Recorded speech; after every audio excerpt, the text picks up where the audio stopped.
Aaron said to them, "Take off the rings of gold that are in the ears of your wives, your sons, and your daughters, and bring them to me." So all the people took off the rings of gold that were in their ears and brought them to Aaron. And he received the gold from their hand and fashioned it with a graving tool and made a golden calf. And they said, "These are your gods, O Israel, who brought you up out of the land of Egypt." When Aaron saw this, he built an altar before it. And Aaron made a proclamation and said, "Tomorrow shall be a feast to the Lord." And they rose up early the next day and offered burnt offering and brought peace offering. And the people sat down to eat and drink and rose up to play. And the Lord said to Moses, "Go down, for your people, whom you brought up out of the land of Egypt, have corrupted themselves. They have turned aside quickly out of the way that I commanded them. They have made for themselves a golden calf and have worshipped it and sacrificed to it and said, 'These are your gods, O Israel, who brought you up out of the land of Egypt.' And the Lord said to Moses, 'I have seen these people, and behold, it is a stiff-necked people. Now therefore, let me alone, that my wrath may burn hot against them, and I may consume them, in order that I may make a great nation for you.'" Verse 11, "But Moses implored the Lord his God and said, 'O Lord, why does your wrath burn hot against your people, whom you have brought out of the land of Egypt with a great power and with a mighty hand? Why should the Egyptians say, with evil intent did he bring them out, to kill them in the mountains and consume them from the face of the earth? Turn from your burning anger and relent from this disaster against your people. Remember Abraham, Isaac, and Israel, your servants, to whom you saw by your own self, and said to them, I will multiply your offsprings as the stars of heaven, and all this land that I have promised I will give to your offsprings, and they shall inherit it forever. And the Lord relented from the disaster that he had spoken of bringing on his people. Then Moses turned and went down from the mountain with the 2 tablets of the testimony in his hand, tablets that were written on both sides. On the front and on the back they were written. The tablets were the work of God, and the writing was the writing of God, engraved on the tablets. When Joshua heard the noise of the people as they shouted, he said to Moses, There is a noise of war in the camp. But he said, It is not the sound of shouting for victory or the sound of the cry of defeat, but the sound of singing that I hear. And as soon as he came near the camp and saw the calf and the dancing, Moses' anger burned hot, and he threw the tablets out of his hands and broke them at the foot of the mountain. He took the calf that they had made and burnt it with fire and ground it to powder and scattered it on the water and made the people of Israel drink it. And Moses said to Aaron, What did these people do to you that you have brought such a great sin upon them? And Aaron said, Let not the anger of my Lord burn hot. You know the people, that they are set on evil. For they said to me, Make us gods who shall go before us. And for this, the man who brought us up out of the land of Egypt we do not know what has become of him. So I said to them, let any who have gold take it off. So they gave it to me, and I threw it into the fire, and out came this calf. Verse 25. And when Moses saw that the people had broken loose, for Aaron had let them break loose, to the derision of their enemies, then Moses stood in the gate of the camp and said, who is on the Lord's side? Come to me. And all the sons of Levi gathered around him. And he said to them, thus says the Lord God of Israel, put your sword on your side, each of you, and go to and fro from gate to gate throughout the camp. And each of you kill his brother and his companion and his neighbor. And the sons of Levi did according to the word of Moses. And that day about 3,000 men of the people fell. And Moses said, today you have been ordained for the service of the Lord, each one at the cost of his son and of his brother, so that he might bestow a blessing upon you this day. Verse 30. The next day Moses said to the people, you have sinned a great sin, and now I will go up to the Lord. Perhaps I can make atonement for your sin. So Moses returned to the Lord and said, alas, these people have sinned a great sin. They have made for themselves gods of gold.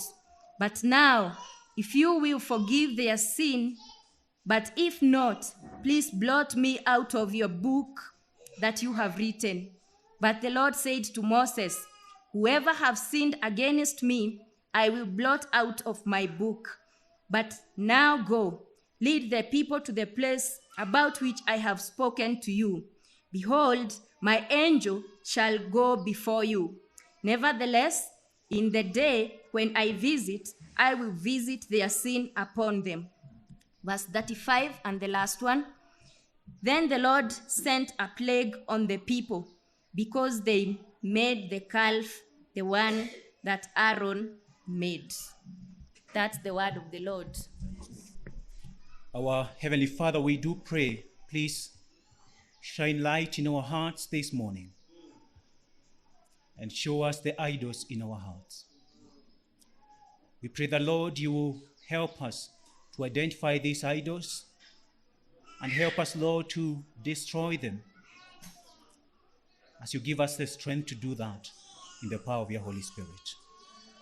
Please do speak to each and every one of us this morning. We pray that your word shall be heard clearly, shall be applied relevantly, and that, Lord, will leave this place transformed and changed for the glory of God. In Jesus' name we pray. Amen. Good morning again. My name is James Wainaina, and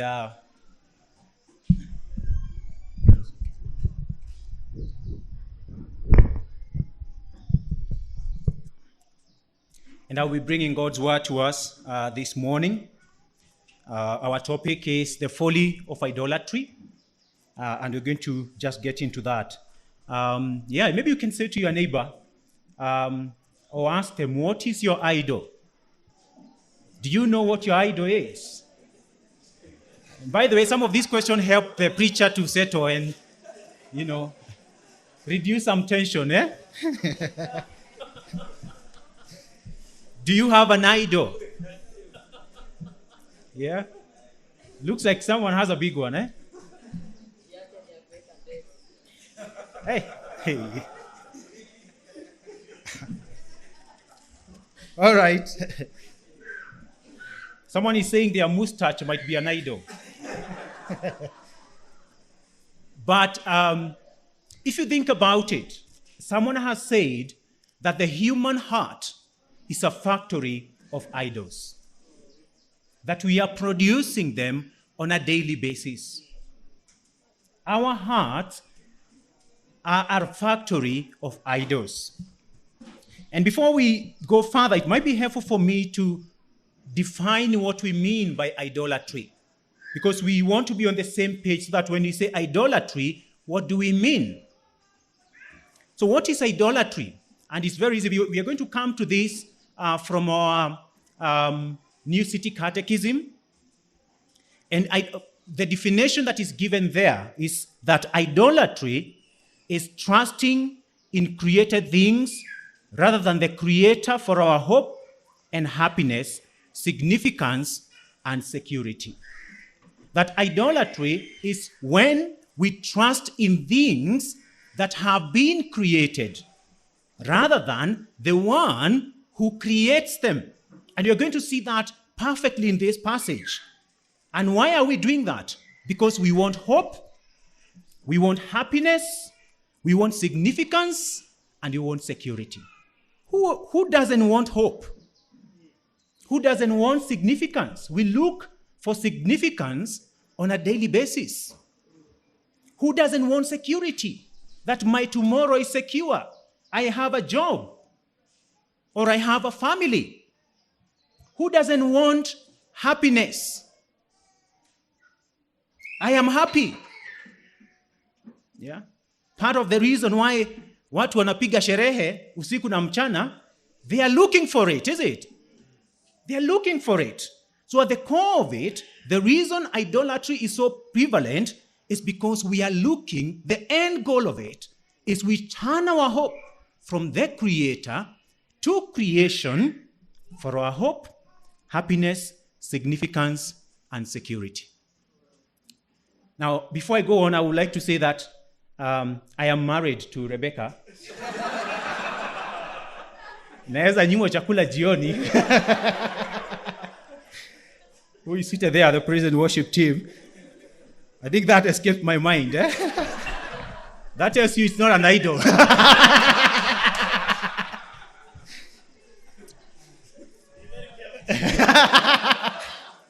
And what you're saying is, at the core of idolatry is a corruption of ourselves and a turning aside from God. And you're going to see that is what God actually says about the nation of Israel. We turn aside from God for our hope, for our happiness, for our significance, and our sense of security.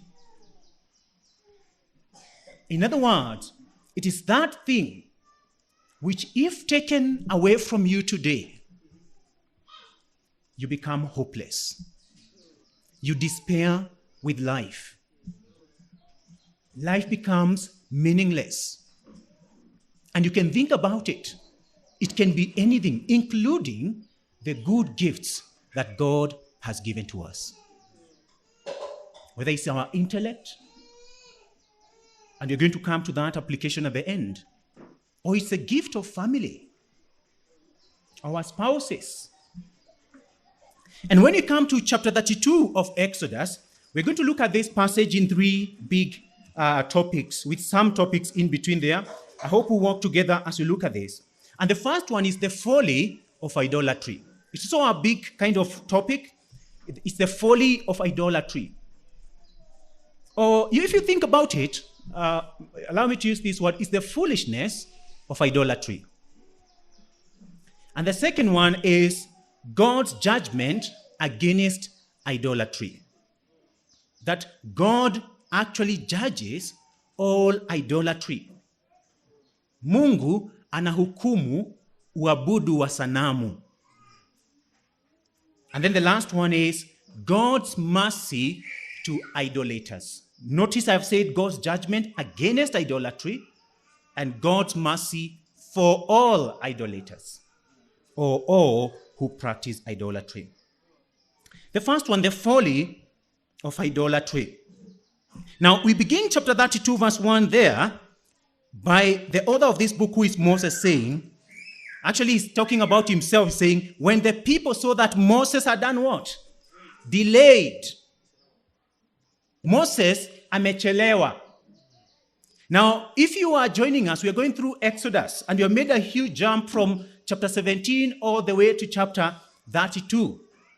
As you go on from chapter 17, which you saw is the whole issue of grumbling and people who have the sin of unbelief, They are not trusting God enough. And so they are grumbling. God makes bitter water sweet so that they can drink. That's not enough. They go and they don't have food. He rains manna for them. He gives them meat in terms of quail. Then they go further, there's no water. God gives them water from a rock. And then from there, Moses in chapter 24, God asked Moses and Aaron and the elders of Israel to go up the mountain. And the reason they are going up the mountain is to receive the 10 commandments that God has just given them in chapter 20. God has made a covenant with them in what we call the Sinai Covenant. God has said, I want you to be my people. I am the one who has rescued you from slavery out of Egypt. I want to be your God and you to be my people. And if you are agreeing with this covenant, therefore, this is the way you ought to live. So he gives them the 10 commandments. Now, one of the commandments, the first one is, do not have any other gods apart from me. In other words, I am the only one who deserves all your worship. All your reverence belongs to me. I don't share my glory with another. And the second one is almost like that. Do not make for yourself a god or an image of a god, either in heaven or on earth. Do not. And he gives them that. And what do they say at the end? So when God is shaking the mountain, what do the people do? They raise their hands and tell Moses, we don't even want to talk to God. You go and talk to him. Because if we talk to him, he will destroy us. If we go and start talking to him, he will destroy us. They are so fearful. And Moses is saying, the reason God is doing this, so that you may see and know him, and that you may keep you away from sinning. And they say at the end, whatever God tells us to do, we shall do. They affirm that covenant. And they continue, Moses goes up the mountain, they continue to wait for him. For 40 days and 40 nights, Moses is up the mountain. What is Moses doing at the mountain? He is receiving from chapter 24 instructions on how to construct the tabernacle or the sanctuary. Very detailed instruction on how they should do the tent of meeting, how they should do the altar of incense, how they should do the clothing for the priests, Aaron and his boys, if you may like, or his sons, how they should do the clothing for them, how they should cover all their parts, because God is a holy God. If he sees their nakedness, he will strike them dead inside the tabernacle. He is receiving this instruction. And at the end, he is doing this up to chapter 31. 40 days and 40 nights. And what do the people do? This guy has stayed for too long. He has delayed. And the first thing we see here, at the core of the folly of idolatry, is impatience. It is when we think God has taken too long. It's when we think this is what I want and I want it now, not tomorrow. At the core of it is when we think God's representatives have delayed. They are not giving me what I want, not what I need, what I want. And look at the word they are using there in verse 1. They are telling Aaron is back, and they're saying, up. It sounds very, simama. It sounds very arrogant, is it? Up. Make us gods who shall go before us. Very impatient attitude there. And yet they are saying, we want someone who will go before us, an image that will go before us, and they totally forget what God has just done for them in chapter 1 all the way to chapter 31. They have forgotten all the signs, all the wonders that God has done in front of their eyes. And now they are saying, we don't think that God is enough. He has delayed. We want another one who will take us where we are going. Just imagine, who has given the promise? It's Yahweh, is it? He's the one who has said, I am giving you this land. It is not the idols. So probably you are even asking, where will this idol take them? He probably doesn't even know. And so at the core of it is an impatient. The folly here is that we want a God who appears and does what we want when we want. That's the folly of idolatry. And think about any kind of idol. I want it now. I won't wait on God. He's taking too long. And so my hope, my happiness, and significance can't wait on God. It can't. It's taking too long. And just imagine it's 40 days alone.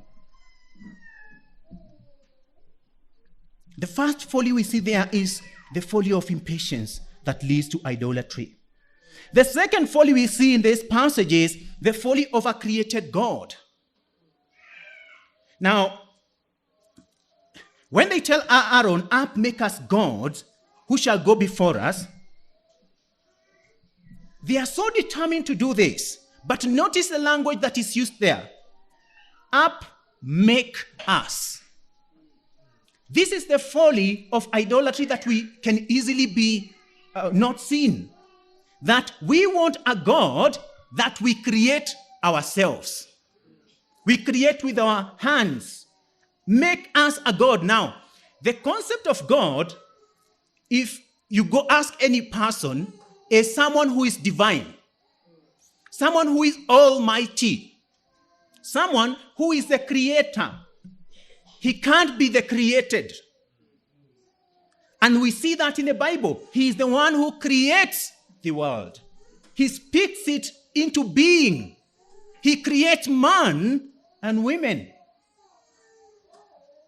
He is the one who forms the whole universe. And Israel, who did not know God, who did not have a history of this Yahweh for 430 years, when God is calling them, what does he do first? He reveals himself to them through signs and wonders. So they see a God who brings plagues to Israel. They see a God who the gods and the idols of Egypt cannot match. They try to match the snakes. They try to match water turning to blood, but they couldn't match majority of the rest of the plagues. He's the God who summons frogs from the rivers. He's the God who summons locusts. He's the God who kills, takes life and gives life. They have seen that God. He's a God when they're in the middle between Egyptians and the Red Sea. What does he do? He summons nature and it splits the Red Sea. They have seen it with their eyes. He's the God when they cross over, they cry for food and water, he rains it down. That's the concept of a God. That's the God you and me want. And he's revealing himself so that they can put their trust in him and not grumble like we saw last week, and continuously depend on his word and his promises. But what do? They come up with another concept of God that is so alien, a God which creation makes and says. Look at what they say. Verse 4. And he received the gold from their hand, fashioned it with a graving tool, and made a golden calf. And they said, these are your gods, O Israel, who brought you up out of the land of Egypt. Just imagine, for lack of a better word, how foolish can it be? How their eyes are so blinded to who the real and true God is. This one who has just done all these things, they are all of a sudden blinded. And they are turning to idols. Idols created with human hands. And the sad thing is, by the way, if God can be created with human hands, what that means is you probably don't have the best God. Because as long as I can craft the next best God, then I win. Can you see the folly of it? As long as someone else with money comes and creates another idol, that's a god. That's the folly of it. If I can create God, then he's not God at all. And you may think this is just an issue now. Go with me to Isaiah 44. And we see this folly of created God. Isaiah 44 verse 9 to 17 there.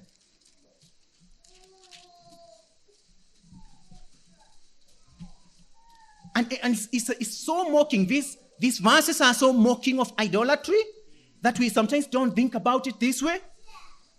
Isaiah 44 verse 9 to 17. Listen to what Isaiah writes here. All who fashion idols are nothing, and the things they delight in do not profit. They are witness, neither see nor know, that they may be put to shame. Who fashions a god or cast an idol that is profitable for nothing? Behold, all his companions shall be put to shame, and the craftsmen are only human. Let them all assemble, let them stand forth. They shall be terrified, they shall be put to shame together. The ironsmith takes a cutting tool and works it over the coals. He fashions it with hammers and works it with his strong arm. He becomes hungry. Think about it. So mocking, eh? Anasikia njaa akitengeneza Mungu. He becomes hungry and his strength fails. He drinks no water. He drinks no water and is faint. The carpenter stretches a line. He marks it out with a pencil. He shapes it with planes and marks it with a compass. He shapes it into a figure of a man with the beauty of a man to dwell in a house. He cuts down cedars, or he chooses a cypress tree or an oak and lets it grow strong among the trees of the forest. He plants a cedar and the rain nourishes it. Then it becomes fuel for a man. He takes a part of it, warms himself, he kindles a fire and bakes bread. Also he makes a god and worships it. Can you see the irony there?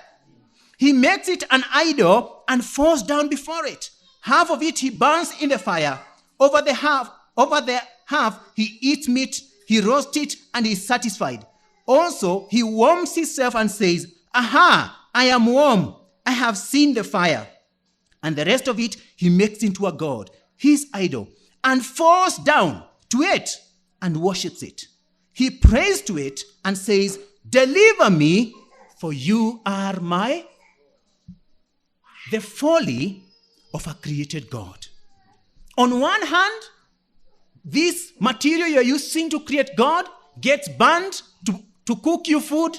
On the other hand, you are bowing down to it, the same material you see disappear in fire, and says, "This is my God." The folly of created God. They come up with this concept, an idea of a God that is so alien to what they have seen and what God is calling them to do.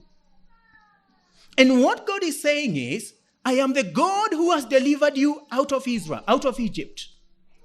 It is only me that you can worship. And for you to worship me, you must worship me in these specific ways." So God is the one who demands how he ought to be worshipped. He is not a God that we fashion and worship in our own ways. And that's what they are doing. They fail to see the point. Folly number 3.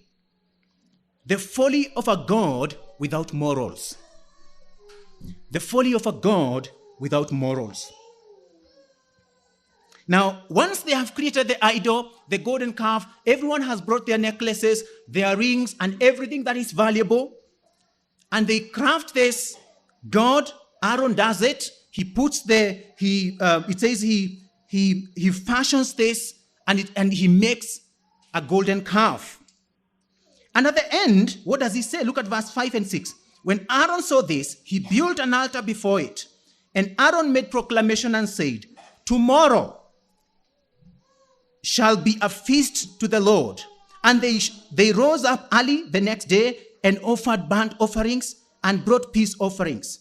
And look at what he says at the end there. And the people sat down to eat and drink and rose up to play. And what is happening here, after this idol is crafted and fashioned the way Aaron wanted it and the people wanted it, it was not remote, or it was not far away that when you are worshiping a god, you should follow that with a feast. We see even God, when he brings the children of Israel out of Egypt, after the Passover, he said, do have this festival for the remembrance of what I have done.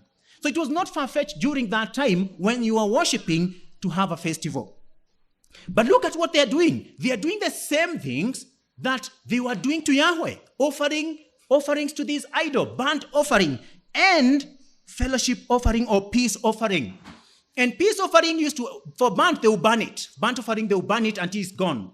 For peace and fellowship offering, what will happen is, I will bring, but then it's amongst the congregation that will share. That's why it's followed by that bit of, and the people sat down to eat and drink, because that was the way it was being done. And what happens at the end there is, and rose up to play. So as they worship this God and do a festival, drink, and they are playing. Now, they are not swinging on our swings back there. The word play there means they are mocking. Actually, to see a better picture, go with me to verse 25. Verse 25 of the same chapter. Moses has come back, and when Moses saw that the people had broken loose, verse 25, for Aaron had let them break loose to the derision of their enemies. In other words, breaking loose wanajipeana. During this festival, it is marked with a lack of self-control. And this was very common when you are worshiping idols. That is why in Canaan, when they get to Canaan, you have women who are even sacrificing their children to idols. You have people who are actually, you have what they call temple prostitutes. Women who be put in temple, who men can sleep with if you have barrenness.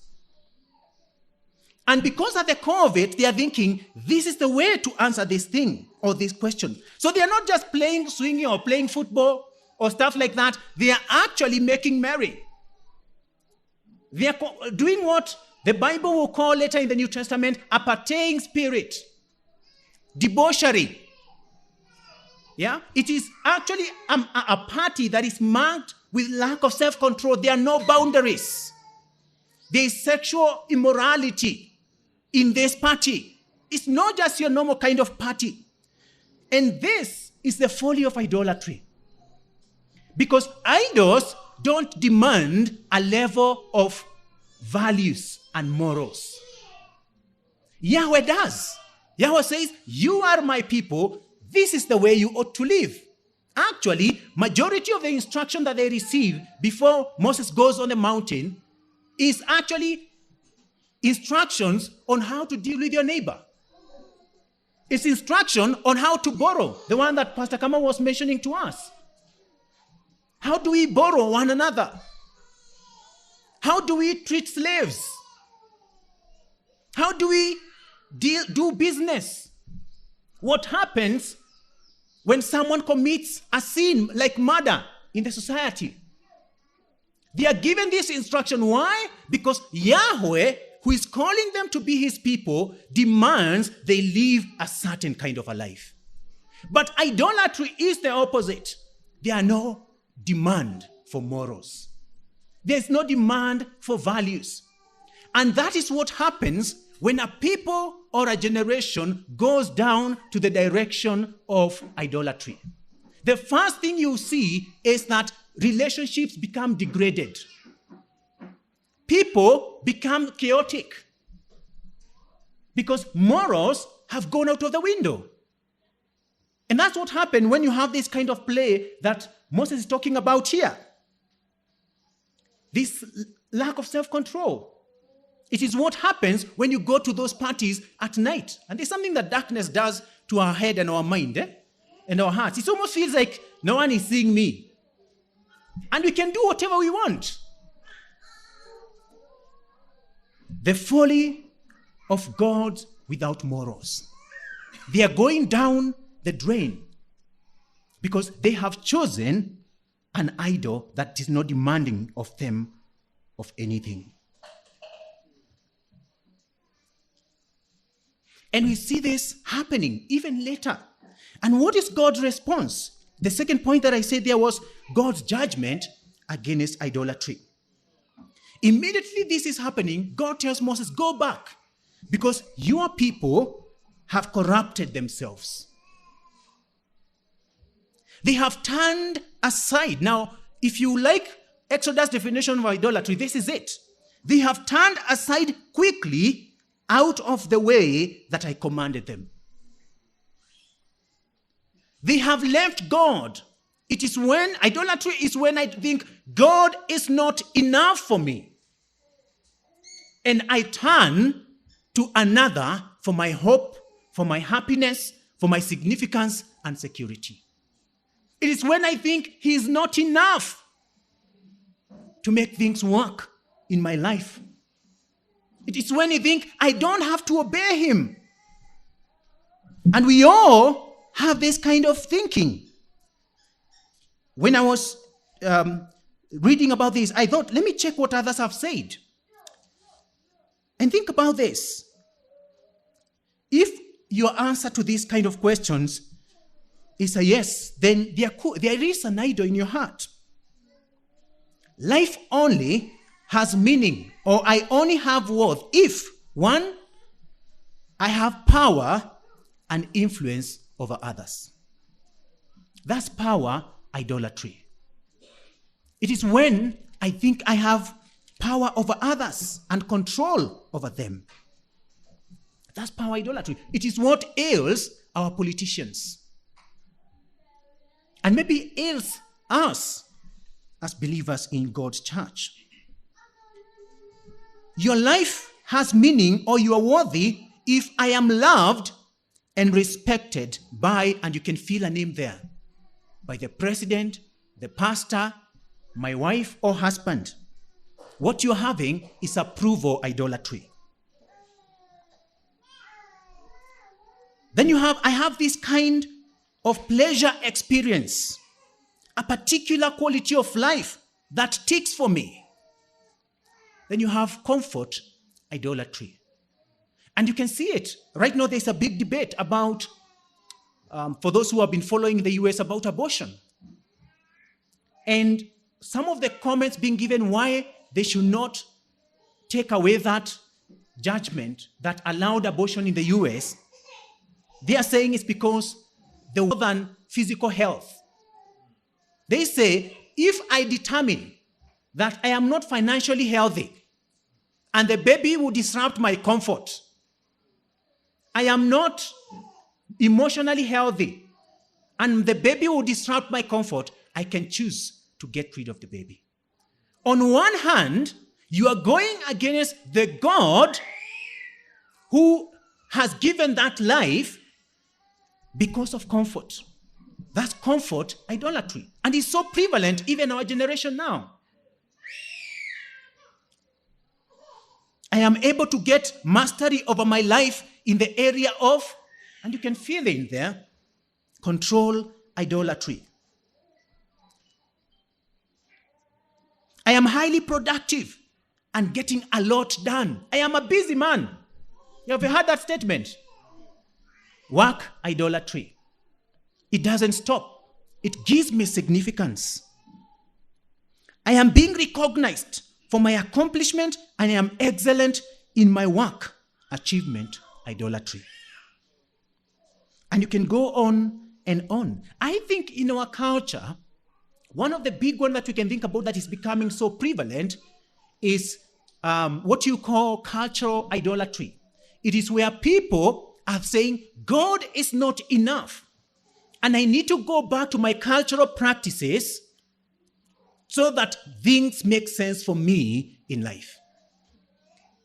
So I want to go and bow down to the altar of a certain practice to have hope and happiness, significance and security, to make my marriage work. You know, when it's not working, tulilipa mahari. When it's not working, you know, I rush to do a sacrifice, or it may not be a sacrifice. It is thinking I need to go and appease some people. I need to do this and that to get hope, significance, and security. How does God deal with it? First, he is a God who judges idolatry. And immediately he comes back. What does he tell Moses? These are a stiff-necked people, or stiff-necked people. And he said, Moses, let me alone so that my wrath burns on them. In other words, God will not allow the sin of idolatry to go unpunished. And this is a great sin against God, as he says at the end there, and Moses says it. You have done a great sin against God. He has to punish it. Why has he to punish idolatry? Because when we look through Exodus, God presents himself as a holy God, one who does not commune with sin. If he allows this sin to go unpunished, it takes away from his lordship. He ceases to be a holy God. So on one hand, he must punish idolatry. And when Moses intervenes, he becomes the mediator who comes in between Israel and God. He prays using God's promises to Israel. And he's praying and saying, relent, forgive them for your name's sake, so that others may hear of your grace and your mercy. And at the end, in verse 14, God relents his anger. And Moses goes down to the people. And immediately they are approaching with Joshua. They hear the noise. And Joshua says, oh, I hear the noise in the camp. It's like noise of war or shouting of victory. Moses says, or shouting of victory or the sound of the cry of defeat. But Moses says, no, it's actually singing that I hear. And as soon as he came near the camp and they saw the calf and dancing, the same wrath that we are told about God burnt with wrath, Moses is now who is burning with wrath. And what does he do? He throws the 2 tablets of stone down out of anger. He took the calf that they had made and burnt it with fire and ground it to powder, scattered it in the water, and made the people to drink. Moses does something that we all should do, and is destroying all idols. Every idol in our hearts once identified should be brought down and destroyed. But also, on one side, he does that out of anger. And we know later God holds him against it, that he actually throws his tablets or his laws to the ground and they break. And I was thinking there could be a comparison, and you're going to come to this second point, of how God deals with anger and how man deals with anger. So on one hand, who is aggrieved here? It is God, is it? But look at how when they pray for forgiveness through Moses, he relents his anger. But look at the person who just prayed to God. He now comes down and acts on his anger. And I just thought there, God is so slow to anger that he allows a lot of sin to go unpunished, maybe not in the immediate, as you're going to see at the end, but human beings, the way we deal with wrath and anger, it is almost the same example given in Luke, when the woman caught in, who was living in sin, comes to Jesus. The Pharisee says, if you know who is touching you, a self-righteousness kind of a thing. The Moses who is just acting out of anger here is the Moses who just murdered someone in chapter 2. He just killed someone in chapter 2. God doesn't punish him. Actually, he calls him after that. And he uses him. But it's the now who comes here and he just prays God to relent, forgive them, but comes and does this to the people. Or acts out of anger. And he passes on the judgment. He destroys the calf, the golden calf, and makes them drink of this powder in water. And then he goes ahead with the help of the Levites, who agreed to be on God's side. They kill 3,000 people. And someone's saying, no, 3,000 is a lot. But what we see here is a God who is slow to anger. He could have decided to not even consult with Moses and destroy them immediately they went aside of his laws. But what does he do? He is prayed to and he relents. He cools down, if you may like. He could have destroyed them. So what they are doing here is, a lot of them, out of maybe 600,000 people, 3,000 pay the price. And part of the reason he says is that because they had broken loose. They were continuing with this party. And at the end there he says, the Levites are almost set aside. Why? Because they choose to obey God even when it is against their brothers, their neighbors. Can you see that? Look at verse 27. And he said to them, thus saith the God of Israel, put your sword on your side, each of you, and go to and fro from gate to gate throughout the camp, and each of you kill his brother and his companion and his neighbor. So they are doing something that is not easy. It is their brother. It doesn't have probably been a biological brother. It will mean a brother within Israel, a neighbor, or someone, or a companion. They choose to obey God even when relationships are at stake. And that's a challenge of idolatry. That's a challenge that it causes when we are thinking about the idols in our heart. How do we remove them? Sometimes it will look like us making hard decisions to follow God even when what we think is most important is at stake. Following Christ is not easy. It calls for us to think, what is God calling me to leave to follow him? It could be that relationship that I'm holding on to so strongly that I think is my hope, my happiness, and my significance. It could be that thing that I hold so dear. And he's saying it's a choice to follow God or actually follow our idols. What is God calling us to live and follow him? Are we making those hard decisions? And lastly, it's a God who is full of mercy. So Moses goes up to atone for the sins of the people. And I think I have said this.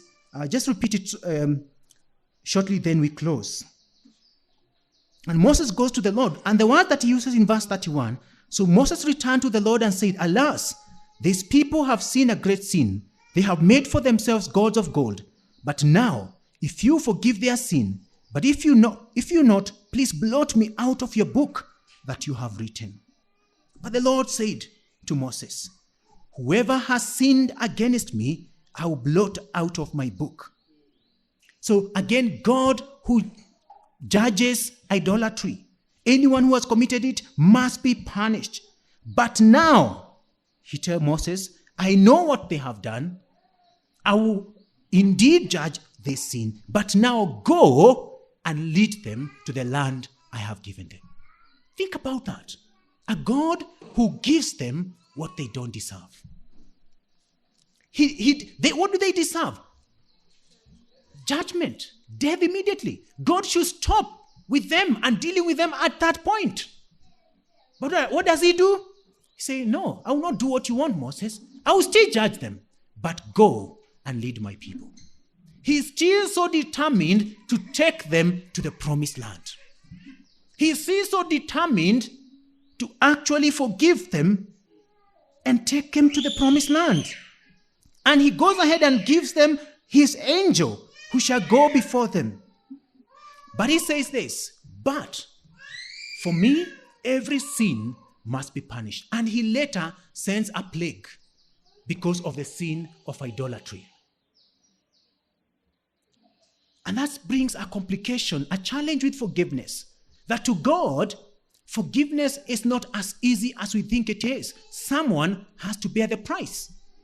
It's either the person who commits the offense or the person who is offended who has to bear the price. Here it's God who is offended. Either he passes the judgment on the people or he takes it up himself. And we know that later on, that's what Jesus comes to do. That's what he does. He becomes the mediator, the perfect mediator, who stands between us and God. He becomes the one who takes, so God takes the judgment on himself for idolatry. And he says, you are free. I am taking you to the promised land. I am so determined on this. There is nothing can thwart my promises. Nothing can stop it. He takes the judgment that you and me should have taken because of our idolatry.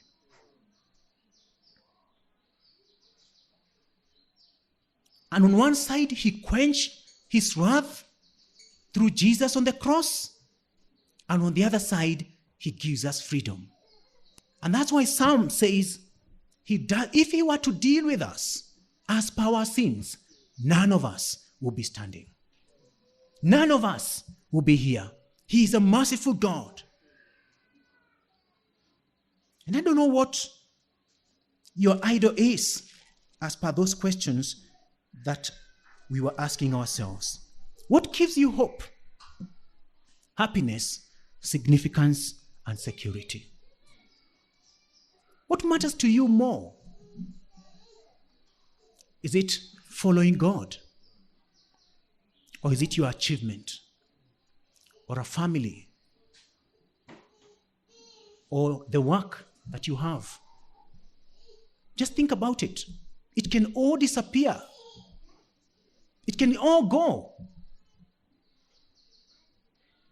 The death of an unborn child is a good example, is it? It's a huge loss. And when you think about what Anne and Ken are going through, but the truth of the matter, even you and me, we are not growing younger, are we? We are all growing older every day. The reality is, at one time or another, we won't be no more. What is your hope in life and death? What gives you happiness? Is it joy of following God? Or is this the significance of the work? That you can do anything to get that promotion? And people are doing all manner of things. A friend of mine who works with an investment bank in the city once told me they were called in an office by the boss. Here's a promotion opportunity. But you know what to do. You need to have an affair with me. They were both married. And this lady friend of mine said, no, I don't think I want it. And she was met with insult by this boss because of her refusing to sleep with him. The other one accepted. The following week, she was up the rank. When we are willing to go to those lengths to get happiness, meaning, significance, that's an idol. That's an idol, brothers and sisters. When money becomes an idol, you do anything for it. You sacrifice other things that matter for it. What's your idol? God will judge idolatry. And yet, we can call on to him this afternoon for mercy. To know what our idols are, to destroy them, and ask Christ and the Holy Spirit, like we had reminded earlier on, to come into our hearts and help us follow God and count the cost of following Christ. Let me pray.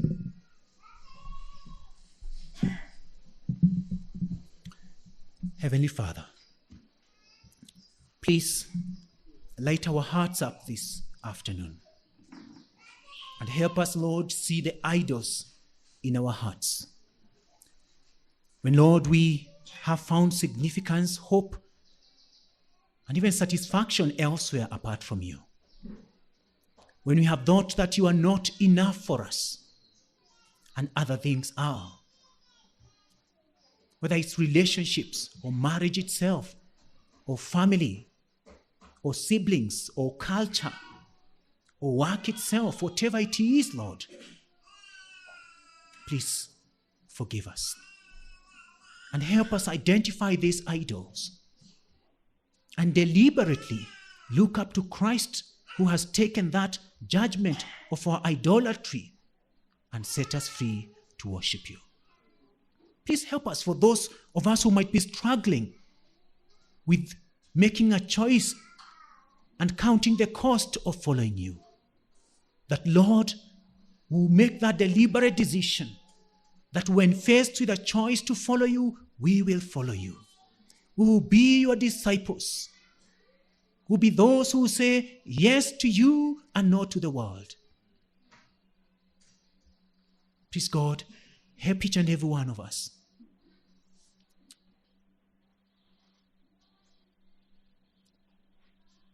For this we pray, trusting and believing in Jesus' name. Amen.